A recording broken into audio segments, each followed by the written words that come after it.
Haribol, Hare Krishna, everyone. It's so great. Can everyone hear me, by the way? Yes. Okay, good. It's so great to be here and see so many familiar faces and devotees seeing at the Bhakti Center and even around the world. So it's so great to be here. It's been a little bit since I've been having the opportunity to have everyone's association and be here. So I'm really grateful for that. So let's dive right into Srimad Bhagavatam. We're reading from the 10th canto, 30th chapter, and 19th verse to 23rd verse. And this chapter is entitled the Gopis are searching for Krishna. So I'll just read straight to the translation. Verse 19. Another Gopi, her mind fixed on Krishna, walked about with her arm resting on the shoulder of a friend and declared, I am Krishna. Just see how gracefully I move. Verse 20. Don't be afraid of the wind and rain, said one Gopi. I will save you. And with that, she lifted her shawl above her head. Purport. Here a Gopi enacts Lord Krishna's pastime of lifting Govardhan hill. Verse 21. Shukadev Goswami continued, O king, one Gopi climbed on another's shoulders and, putting her foot on the other's head, said, Go away from here, O wicked snake. You should know that I've taken birth in this world just to punish the envious. Purport. Here the Gopis enact Krishna's chastisement of Kaliya. Verse 22. Then another Gopi spoke up. My dear coward boys, look at this raging forest fire. Quickly close your eyes and I will easily protect you. Here the Gopis are emulating or imitating the forest fire that occurred a few chapters beforehand. And verse 23. One Gopi tied up her slender companion with a flower garland and said, now I will bind this boy who has broken the butter pots and stolen the butter. The second Gopi then covered her face and beautiful eyes, pretending to be afraid. So we are in this section where the Gopis are searching for Krishna.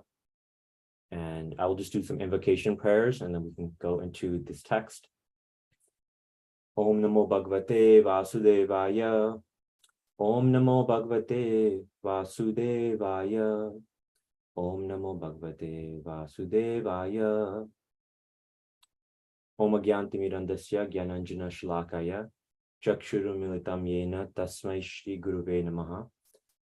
Nama Om Vishnu Padaya Krishna Pishtaya Bhutale Srimate Bhakti Vedanta Swami Tinamine.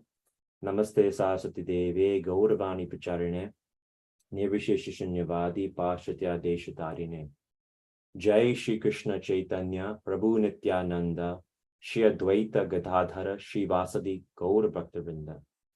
Hare Krishna, Krishna Krishna, Hare Hare. Hare Rama, Rama Rama, Hare Hare. Panchakalpa Tarubhyascha Kripa Sindhubheva Patitanam Pavanebhyo Vaishnavebhyo Namo Namaha. Okay, awesome. So it's great to see all the devotees here, all around the Bhakti Center community. If you could be on video, that's always great. For those of you who are on video, it's always great to see Krishna Daya Prabhu, Damodar Priya Prabhu. It's so great to see you. Adipursha Prabhu, great to see you as well in the temple room. Thank you. And if you can be on, it's also great. We can see you, we can engage all together and have Sangha association. If not, it's okay as well. It's early and maybe you're getting ready for work or taking care of different things, maybe around your house or other things you have to take care of your other duties. So just I'll share some thoughts on this section. And, first thing I want to say is that this is actually in this whole section, 10th canto, is very deep, is the highest actually version of spiritual truth, of bhakti. And so as they say in the West, this is above my pay grade. I think this is honestly, I want to put a disclaimer and say this is above my spiritual realization level. and something that I'm still in my heart building toward and trying to water the seed of bhakti. And so I will try to share what I can. And I also want to hear from all of you so I can learn as well. And we can learn together. Because as we go into these pastimes, it's made, Srila Prabhupada makes it very clear, even in the first canto, all the way throughout the Srimad Bhagavatam, that it's important that we don't just jump to the 10th canto, that we start from the beginning and we progressively understand the different cantos and chapters of Srimad Bhagavatam until we get to the 10th canto.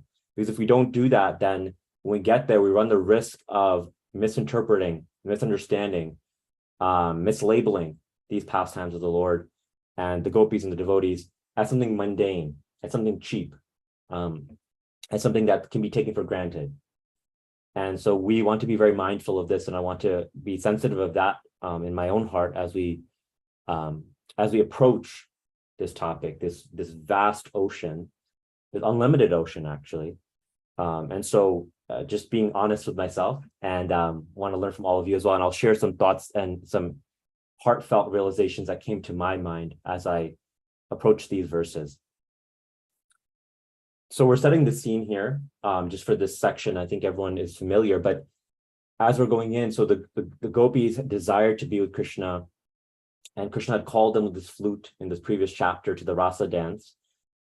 And the gopis, many details, but the gopis were engaged with Krishna, and they were in such bhav with Krishna in union in the rasa dance that there was this feeling of pride, the end of the last chapter, the 29th chapter, that arose within their heart, this feeling of pride, of that, Krishna, the greatest of personalities, is with me, is spending time with me, is giving me attention and love and all of that. And when Krishna saw this pride welling in their heart, actually the gopis don't have any pride. They're the topmost spiritualists, but we can see for the purposes of this pastime, but then also, so it's Krishna to teach them a lesson around their pride, but also to heighten their ecstasy, their bhakti. He disappears from the scene, disappears from the Rasa Lila. And the gopis, as we approach this chapter, now they're looking for Krishna. So Krishna has disappeared at the height of their ecstasy, and now they're going practically mad to understand, where has he gone? Right? Where is he? So this is just setting the scene for us as we look at this chapter. And this is not some normal emotion. It's a very deep emotion that the gopis are feeling, this bhava. And this is known as vipralamba, this mood of separation from Krishna.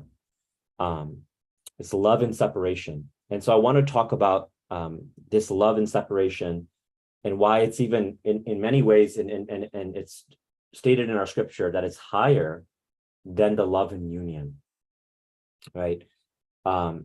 It's said, and I think in the previous chapter, Srila Vishwanath Chakravarti Thakur quotes Natya Shastra, he quotes Bharata Muni, and he says, Navina Vipralambena Samboga Pushtim Asnute, which translates to, direct contact is not fully appreciated until separation has been experienced. So in Vrindavan, the consciousness is always to increase bhava, to increase emotion, to increase bhakti, to increase the loving exchanges. And so that's the central pivot point of all interactions.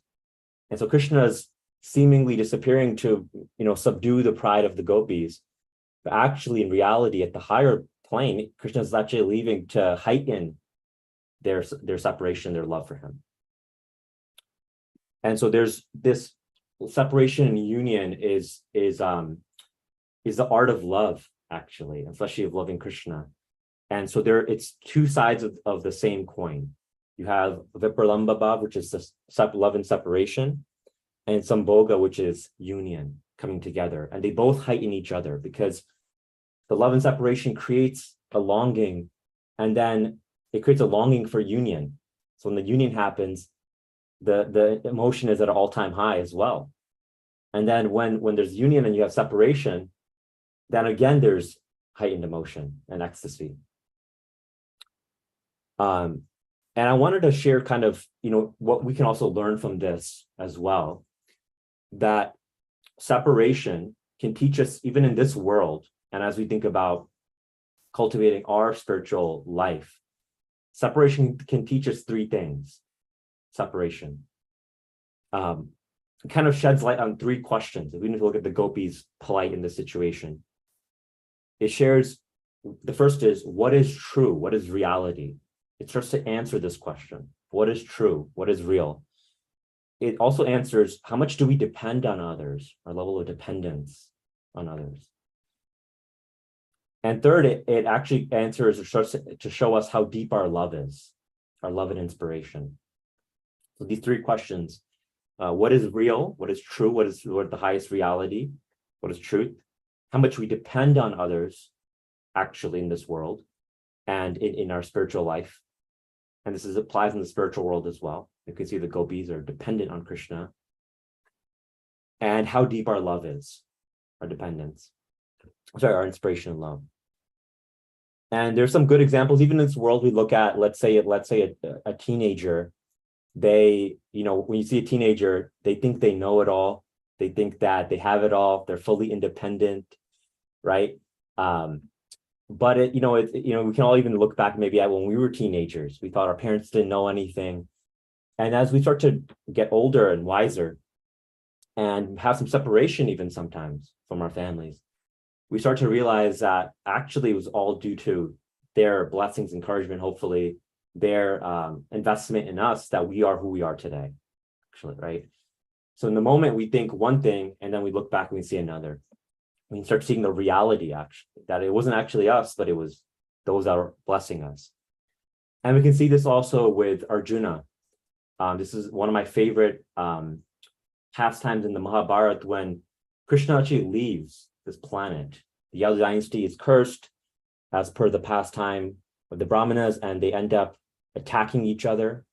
And Arjuna is on the scene to help. This is toward the end of the Mahabharata Leela, but he's on the scene to help bring the Yadu queens and princesses back to Hastinapur to safety because of this situation in the Yadu dynasty. Krishna is leaving the planet. And when he's coming back, he's bringing these queens from the Yadu dynasty. He gets attacked by these villagers, these bandits, or you could say, these villagers. And he's on his way between Dwarka and Hastinapur. And, if we look at it, Arjuna's really, between him and through Krishna's blessings and mercy, he's really the MVP, if you will. I love sports, and they talk about the MVP, the most valuable player, but he's really one of the most valuable players when it comes to this Mahabharata battle. He defeats so many different enemies in this case, such as Bhishma, Karna, so many different Maharathis on the side of the Kauravas, right? And so for him, dealing with some villagers, not a big deal for Arjuna. Right? He's defeated so many millions of warriors in battle, has been blessed by Lord Shiva and Indra and so many different demigods and divine beings to be unequaled in battle. But he picks up his Gandiva bow, and he's barely able to string the bow. He's barely able to string the bow, and he's barely able to shoot any arrows. And he's actually forced to be embarrassed while these villagers, they actually take over, and they take the queens away, right? And he comes to Hastinapur, and he is very dejected, and he's very crestfallen. And he breaks down to Maharaj Yudhishthira. And Yudhishthira asks him and says, what happened? I've never seen you like this. Has something happened? Has Krishna left the planet? And Arjuna affirms Krishna has left the planet.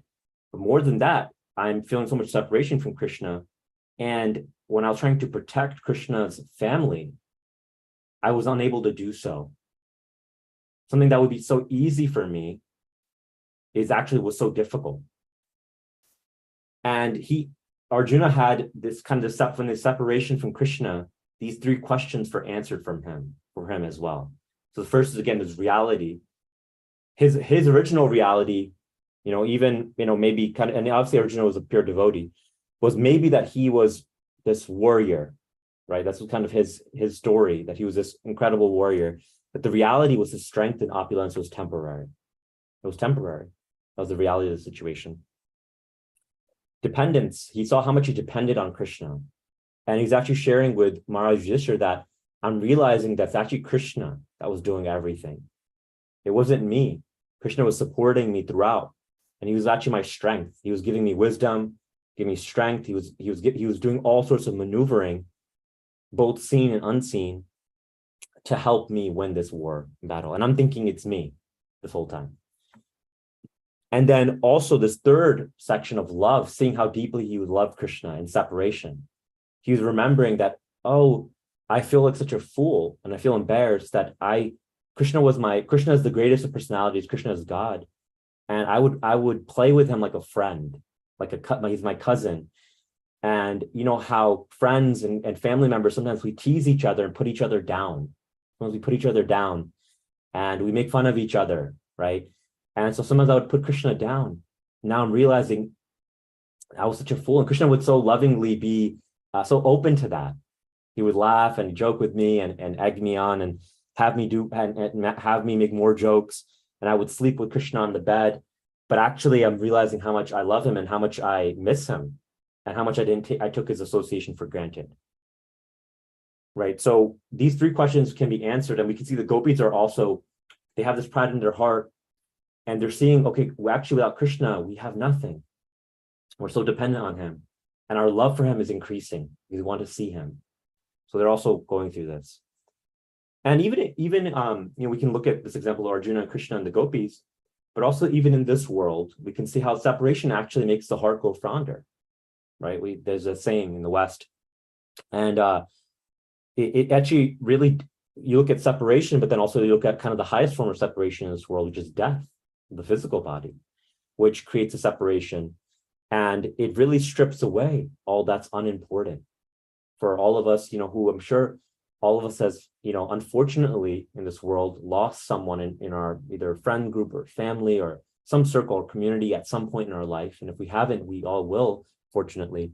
It actually makes us really think about not taking things for granted, right?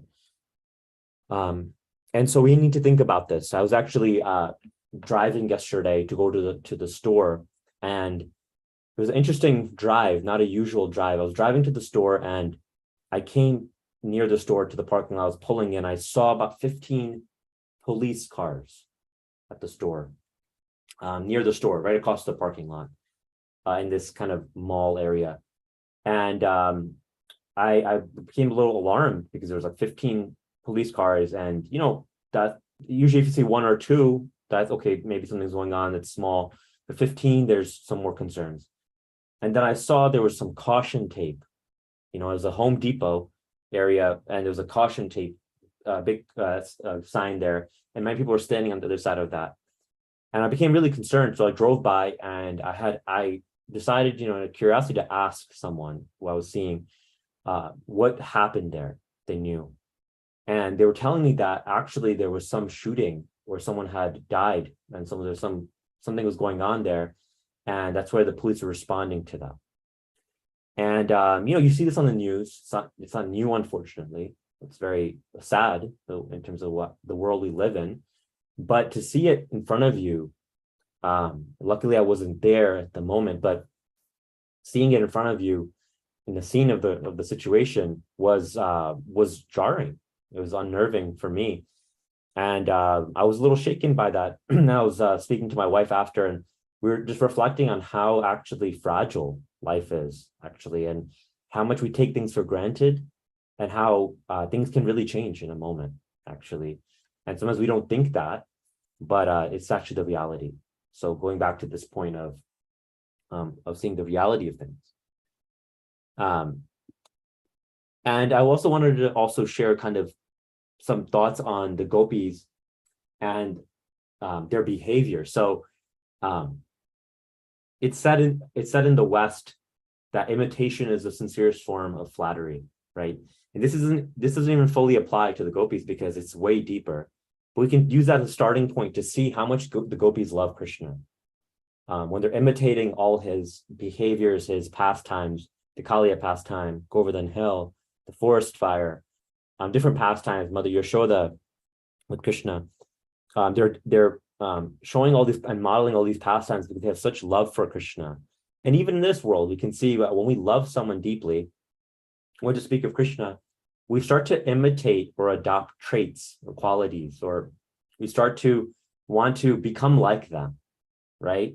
So this is also seen in the spiritual world in this pastime, in this story, right? It's the gopis are so in love with Krishna that they start to imitate Krishna. They're so inspired by Krishna, they start to imitate him and start to really express their love through these pastimes. And I also wanted to make a point around pride. It's something that, we talk about a lot in our Vaishnava Sangha. But in this pastime, we can see we see the pride of the gopis and the humility of the gopis, and how important humility is. Krishna can see our heart. We can hide our heart from anyone else, but Krishna can see our heart, can really see it. And really, when you think about the gopis, they have the best of circumstances, right? They're associating with Krishna. But even in this world, pride is a natural response to good circumstances. Pride is a natural response to good circumstances, especially when we're kind of in our false ego, that space.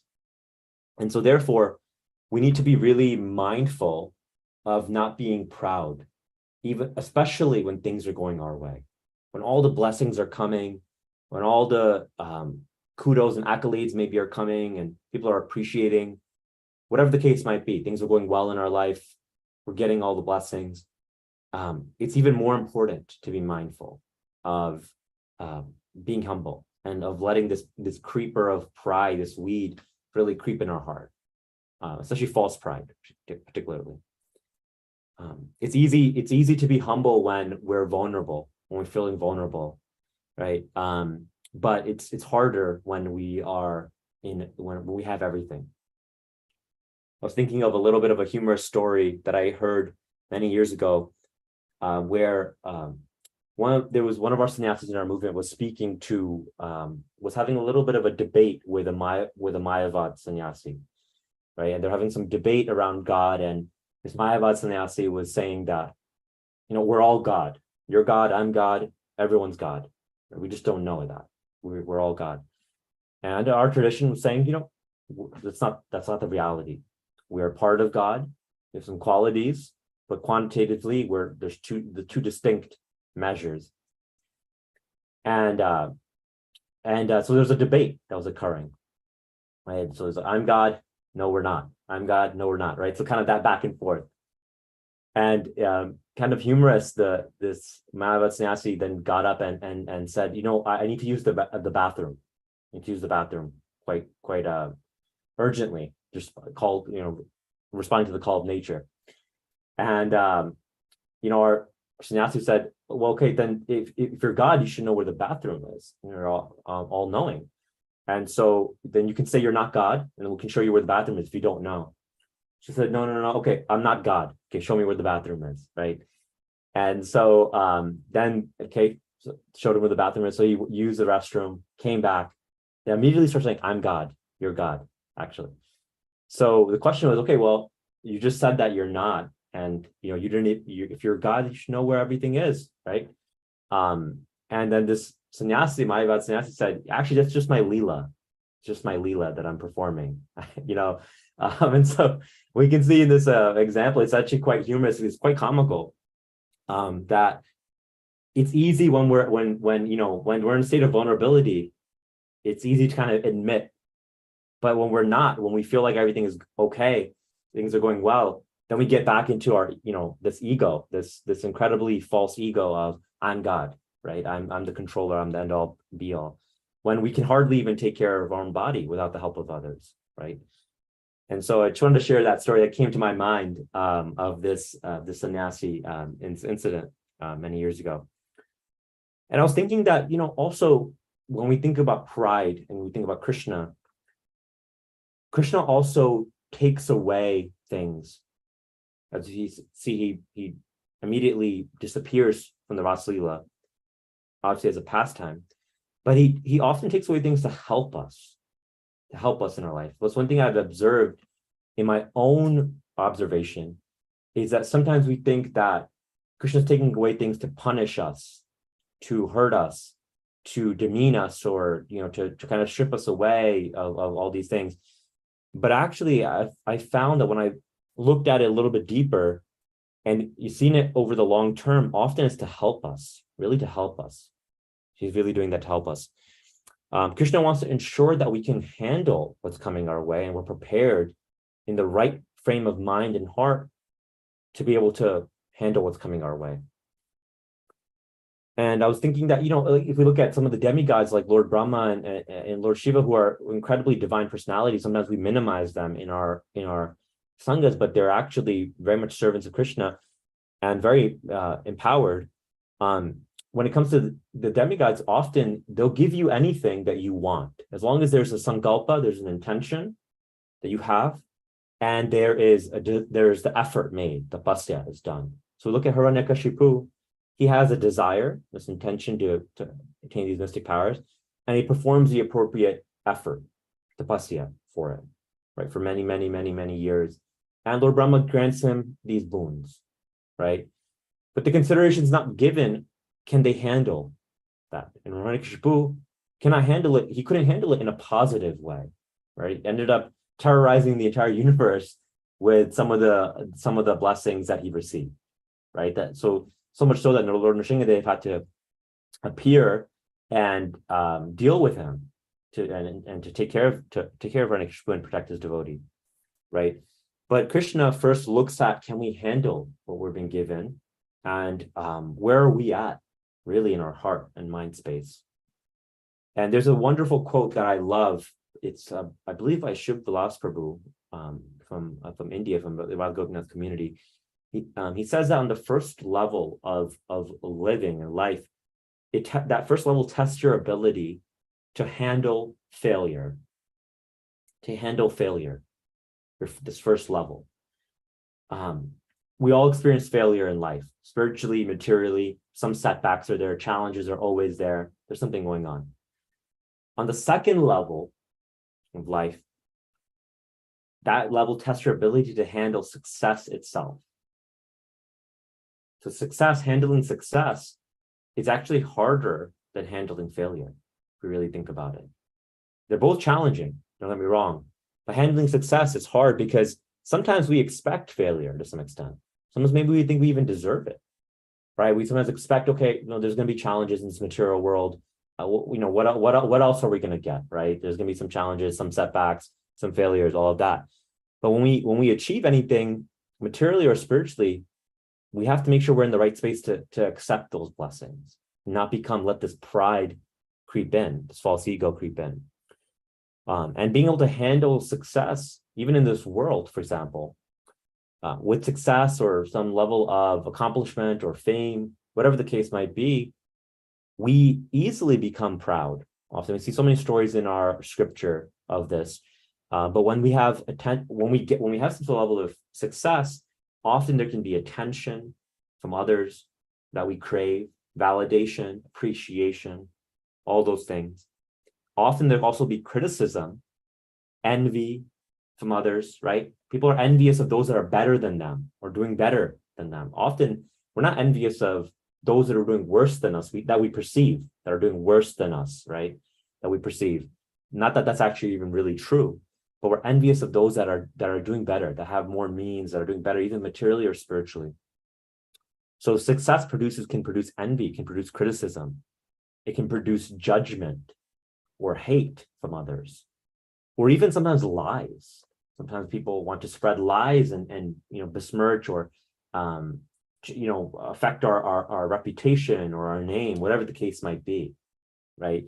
And so how do we handle that? How do we handle that with a Vaishnava mindset, state of mind or consciousness? That's very challenging, very, very challenging. And it takes a lot of spiritual groundedness and work. Our sadhanas there, working on our anarthas, really our level of prayer, all of those things come into how we deal with all these things. Does that make sense? Is that resonating with everyone? Right. So we can think about pride. Kind of the point that I was making was that Krishna he makes sure that we're able to handle the blessings that are coming our way, actually. And so often when he's taking things away from us, it's to help us prepare ourselves for what's coming, for our service, for doing our service the right way.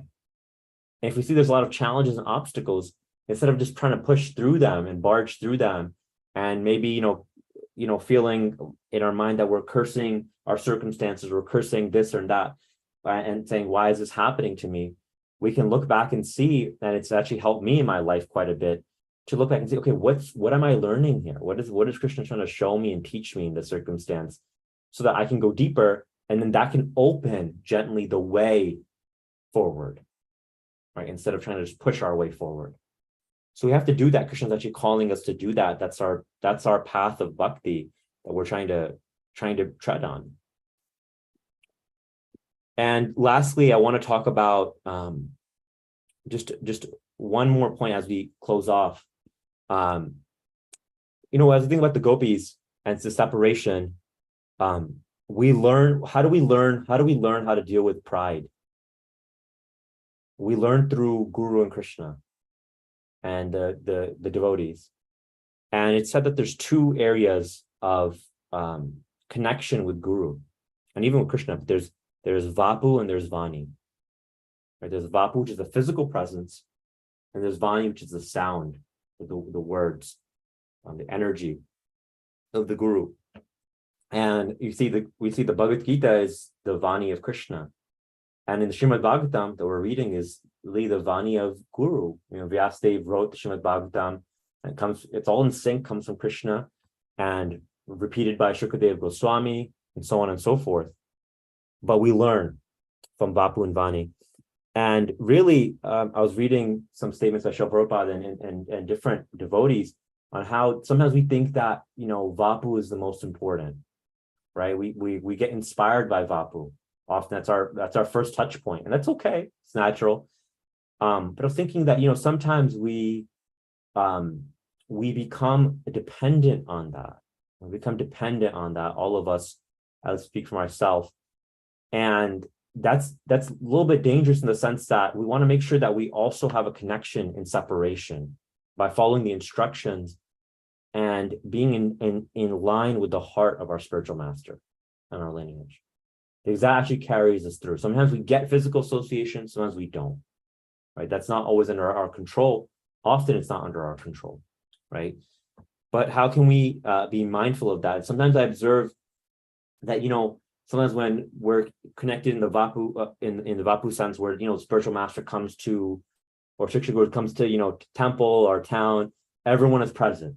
Everyone's excited. Everyone's motivated. Everyone's, ready to roll, putting their best foot forward.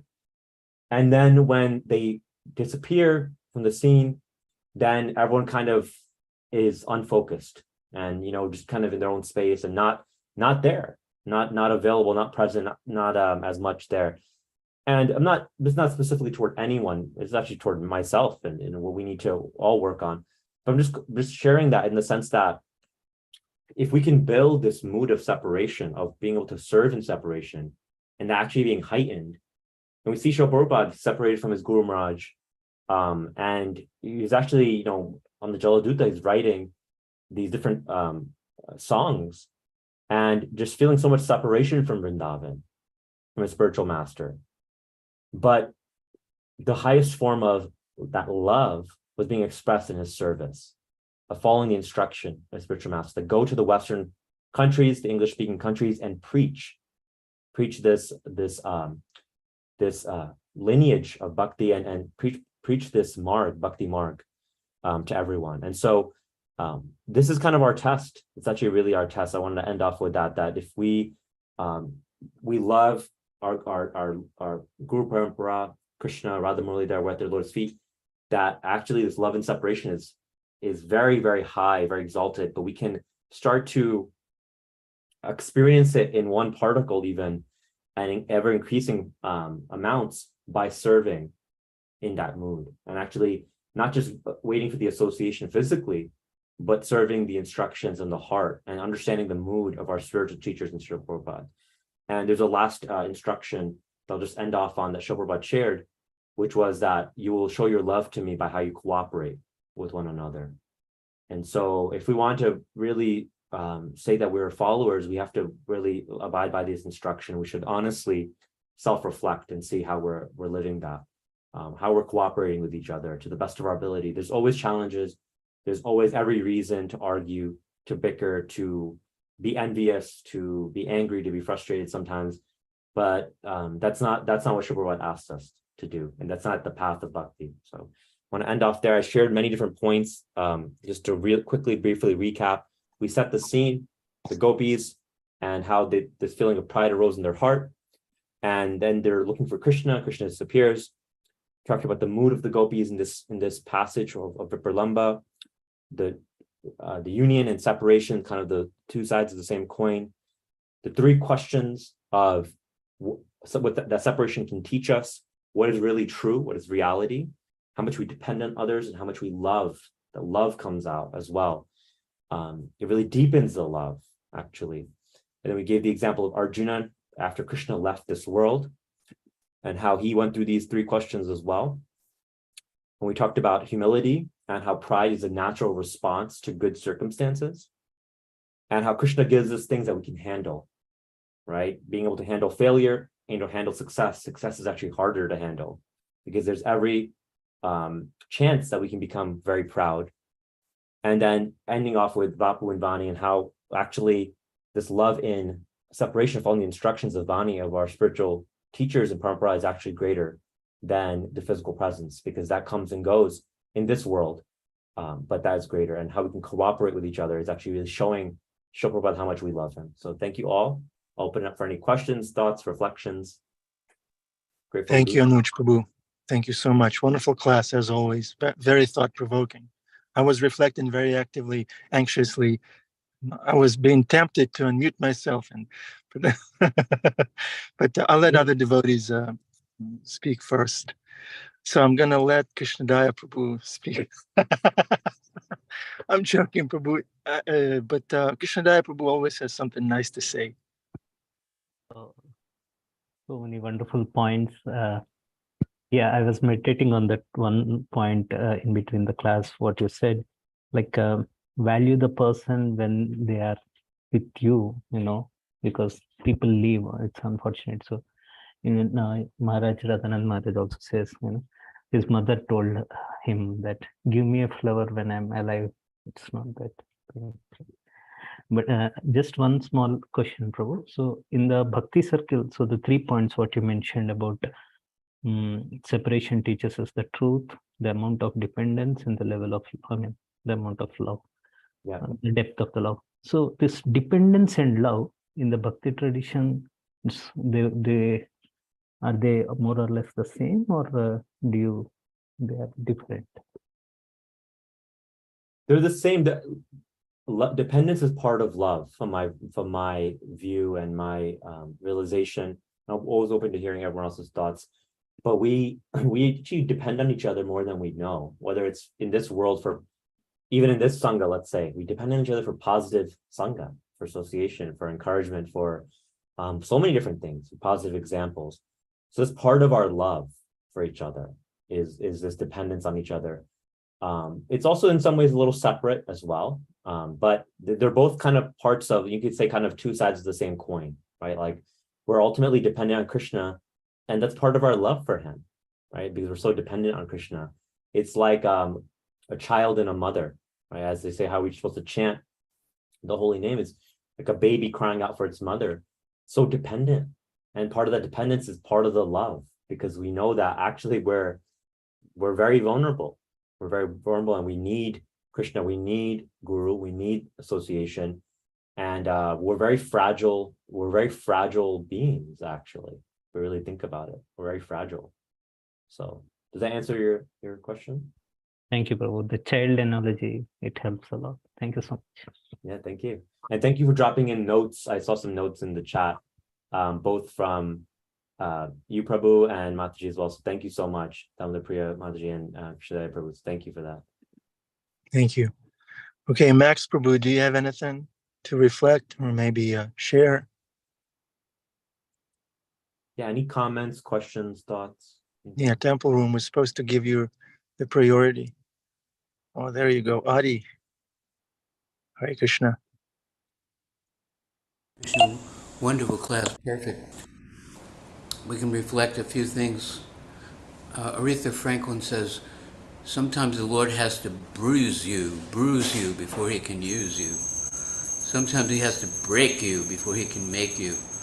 So Krishna makes things very interesting. He's very mischievous, and he does, like you were explaining, he does a lot of things to intensify our affection. It's not dull. And if we become a little complacent and take Krishna for granted, it'll cause terrible separation. So he sometimes pulls the heartstrings, you know. And for me to remember that the painful things that I go through are not chaos or accident or somebody else's fault, but the pain is something that Krishna is allowing or deliberately introducing in my life for my purification, so I can cry out. It says that when Gajendra was in the grips of the crocodile, he cried out to Krishna with great intensity and undeviating attention. You know, so sometimes we become a little ho-hum, we become a little mechanical in our chanting, or things are going smoothly, you know. But when the pain comes, and we very sincerely, with deep feeling, call out to Krishna, and especially in the mood of, how can I serve you under this circumstance, Krishna? Not just tolerating this, but thanking you for this pain. Now, how can I thank you for everything just as it is? How can I serve you under this circumstance? Then we sort of pass the test, you know. It's Krishna. How wonderful is Krishna that he puts us through these paces. Anyway, just a few thoughts. You explained everything perfectly. Well, glory to Srila Prabhupada. Venetia. Yeah, just a quick comment. Can you hear me okay?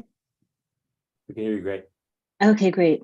Love this class so much. Thank you so much. I love the humility that you started out with. This is above all of our pay grades, this chapter, and I really appreciated that start. And, you know, what I love so much, and you brought this out, is that there are layers upon layers upon layers, and that whether you're a neophyte like me or a most realized soul, you're going to keep getting more and more realization out of these chapters and these particular chapters. And when the gopis say, I am Krishna, you kind of get like that little tickle that like there's something. So you spoke about like a limitless ocean. There's like a limitless ocean in that statement that, you know, you read of in very advanced stages, that, you know, the lines between you and Krishna start to blur and you actually think you are Krishna. And you made it very clear that you're how you are and how you are not. Which I really enjoyed too with that bathroom example. But you know, I just wanted to share that and thank you so much for really bringing that out, that like how much deeper and further there is to go. This is lifetimes upon lifetimes of really truly nectar. And that line in particular where they say, I am Krishna, you're just like, oh my goodness, look at that. That's so far in the future, you know, but there it is. So Hare Krishna, thank you. Thank you for sharing that. Thank you.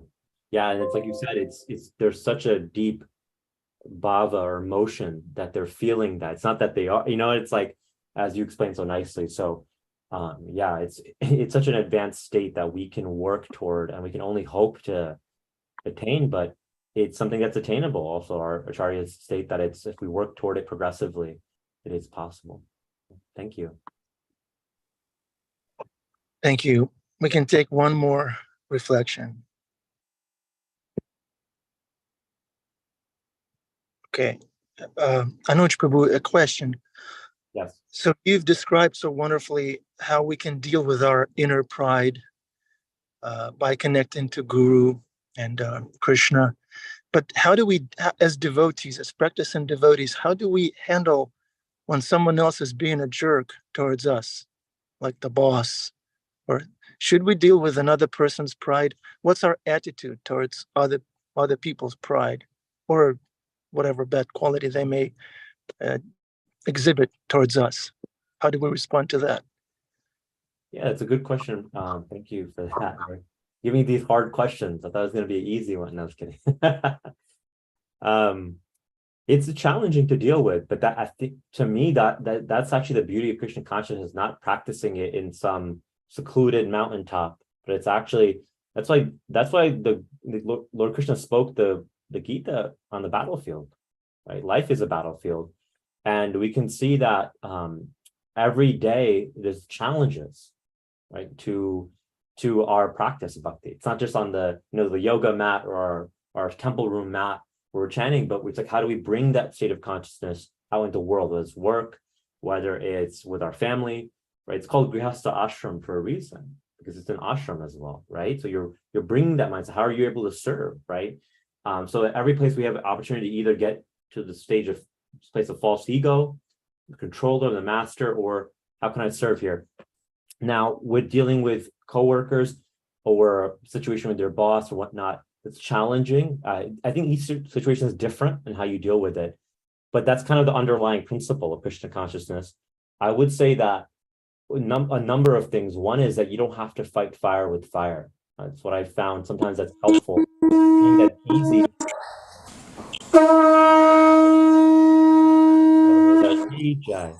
Okay, darshan time.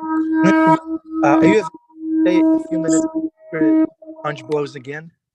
So we're gonna pause for darshan, and I encourage everyone to stand up if you can.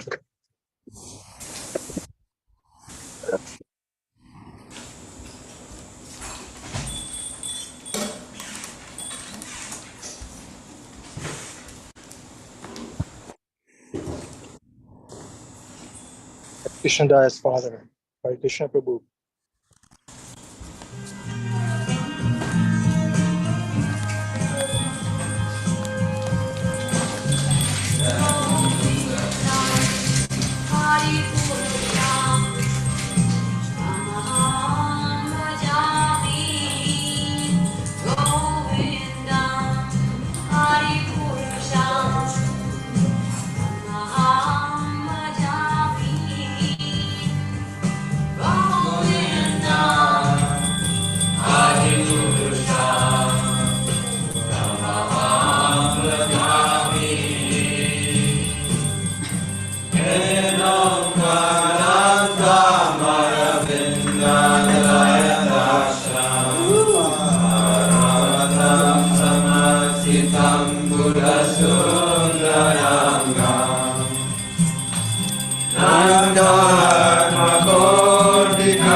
Did we lose Ananda Vihar Prabhu as well? Not sure. Well, I can just dive right into the question as well. Yeah, you can finish the Um, question. You go. Yeah. Are you there still? See. Okay. Anyway, it's a good question as far as how you deal with people. But the point that I was making was that Krishna's teachings are meant not just for seclusion, but for actually active involvement in the world. As devotees, we're actively involved, and so that takes, because it's such a delicate balance. So it takes us to be very mindful and really have our sadhana intact, our services, our sangha, all of that. A couple of things we can do in those situations, and I'll actually give one example. I'll try to keep this short. But one is, obviously, we can respond with compassion and love and see what's going on behind the scenes. Maybe sometimes, I've noticed that often if someone is being difficult, it's because they're going through difficulty, actually. And maybe they're not even able to express it. Yes, kill with kindness, right? Killing with kindness. And kindness is actually is a weapon. It's a superpower, actually. So as devotees, if we can do that, then we're bringing the right state of consciousness to the interaction. And that in itself is deeply powerful because it disarms people, right? Like if you think that, it's kind of like if you hit into someone on the street by mistake and you kind of turn around and you expect they're going to be like at your neck and they're just like, I'm so sorry. And it kind of completely disarms you, right? Like you're like, oh, okay, so we're not getting into something. Okay, I really appreciate this. So that's one. Two, it's also, sometimes there's situations where you have to remove yourself, right? This humility and compassion and kindness should not be an excuse for being a doormat or to be taking abuse or just taking things. There's healthy boundaries that it's important that we set, whether it's in our community, whether it's professionally, whether it's personally, on how we're being treated, right? Because we don't want to just take it and then let it fester within us, that it's affecting us, our emotional, spiritual, physical health, right? That's been studied and documented that it can very much affect that. And so if there's a situation where it's coming to a point where it's, like too toxic, you could say, or like very challenging, we can also remove ourselves from it, right? Or report it to the appropriate authorities, work or otherwise, or kind of escalate it or confront it. If we confront it with the individual, we can also confront it in a kind way as well, right? There's actually a situation I wanted to share very briefly, but it's very inspiring. There's actually a devotee in the Bhakti Center community who shared this, that he's a senior executive in different like firms and different financial companies over the years. And he was sharing this exact situation, Prabhu Anand Prabhu, where he was stating that he actually had a boss. He shares this publicly more so now, but he had a supervisor that was really condescending, really rude, very, very challenging to work with, right? And it felt like she wanted to kind of destroy his career, right? It felt like that level. And he approached a mentor or someone he's working with at the time and said, I'm very much struggling with her. What should I do? And the mentor actually shared it with, the mentor wasn't a devotee. It wasn't someone who was a devotee, but he shared that I think it was someone who was a coach or a counselor or whatnot. But he shared that basically you should pray for her. You should pray for her because she's going through something. And as you pray for her, Krishna in her heart, God in her heart will kind of help her heal and maybe open up and maybe give her some level of indication that you're actually not her enemy. Like she'll feel those well wishes somewhere. And so he actually took this advice. It was very hard to do, but he sat and he prayed for her, for like weeks and months. Like when he would have the sadhana, or he would make a point to pray for her often, frequently. And he never told her this, never mentioned this to her, right? And as things turned out, over the years, she got transferred to another department or whatnot. And many years later, so never talked about this, right? Many years later, he was in the elevator at work and he wasn't directly reporting to her anymore. And the elevator door opens up at her floor and she walks in. And he's kind of like, whoa, I haven't seen her in some time, and many different thoughts came up, of course. And then she actually was talking to him, asking how he was doing. And then she actually shared and said, I just want to say this, that I'm very sorry for how I've treated you and how I've treated other people during that time in my life. And I hope I'm doing this justice, but I believe this is the story, paraphrase version. She said that during that time in my life, I was going through a lot of challenges, a lot of difficulties.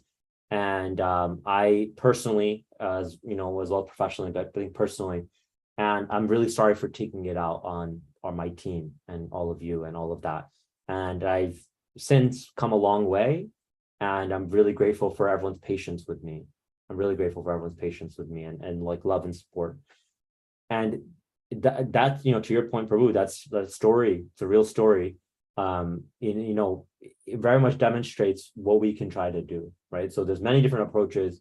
You can see the situation. Sometimes it's about setting boundaries, leaving, raising it, confronting it, killing them with kindness. Also, sometimes it can be, we're not even addressing it and we're praying for them, and maybe it comes around and it actually heals in its own way. So we can't see the invisible hand of Krishna sometimes. We can only hope and pray for his guidance, and it's always there in one way, shape, or form. So that'll be my thoughts. Thank you, Anuj Prabhu. Very helpful, very therapeutical, as always. When she walked into that elevator, I thought, Yashoda Dalal is going to kill her with kindness, is going to choke her with kindness in the elevator. Okay. Sorry. Yeah, that's him. Yep. Yeah.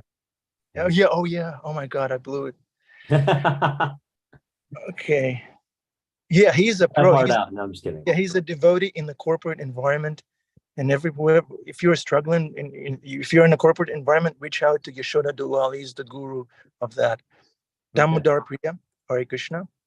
Hare Krishna. I just wanted to add to that first. Thank you so much for sharing that story of Now We Know Yashoda Dalal. But yes, I actually heard him kind of mention it. So I think it's totally fine if we use the Prabhu's name, because he is open about it.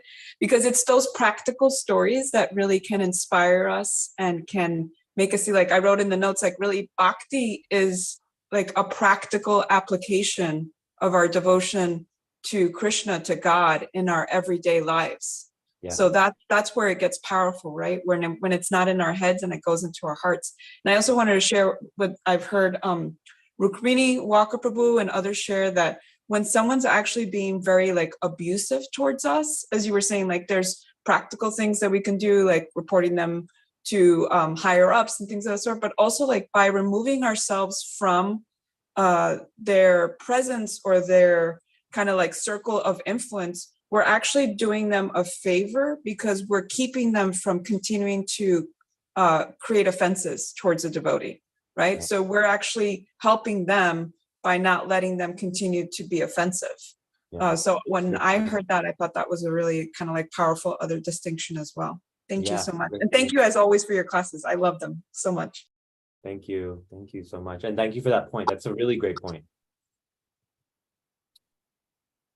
Can help others by helping them remove themselves, or us removing ourselves and helping others. So thank you.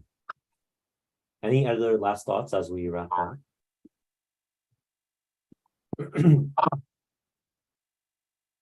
Okay, 3, 2, 1, last thoughts. I see none. I see none. Okay, Anuj Prabhu, wonderful class. Thanks for giving us your association. Thank you for being so insightful and practical and shastric at the same time. Your class is a perfect class. Krishna was there, practical points were there. Thank you. And you left time for questions. Thank you. Okay. Have a wonderful day. We pray to Krishna that he doesn't give you too much failure to handle and not too much success. Like in the Gita, it says, don't get too elated and don't feel bad. You know, just keep serving. Like Anuj Prabhu is encouraging us in his class. Thank you. Thank you very much. Have a wonderful, wonderful day. Thank you for being part of this Sangha. We depend on you more than you think we are. Right, Anuj Prabhu? Did I get that right? Yeah, we depend on each other. We depend on Bruce Prabhu and his smile. Right? He's substituting for Jamuna. Yeah, Bruce Prabhu. Bruce Prabhu turned eternal yesterday. Okay.